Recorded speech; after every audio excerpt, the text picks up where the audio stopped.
Hi guys, nandito nga kami sa Sobremesa Cafe. Located nga ito sa 60 Poblacion, Burgos Street, Hermosa, Bataan. Minimalist at pwedeng nga itong tambayan. Affordable nga at kayang-kaya ng mga estudyante. Salamat nga pala sa aming kaibigan na si Reficoy sa pag-invite nila sa amin dito. Ito nga pala ang mga iilan na bestseller nila sa menu na aming susubukan.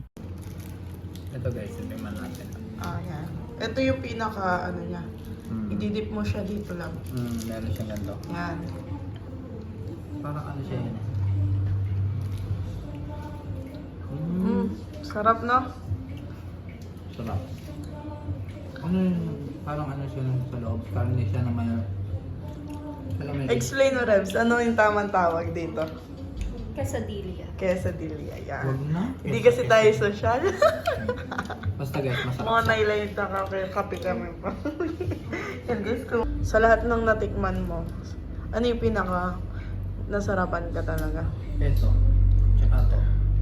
Tsaka to. Yan. Masarap Yan. lahat. Ilalagay ko nga rin dito guys ang kanilang Facebook page. Paki-like and follow nyo nga rin sila. Yun lang guys. Thank you for watching.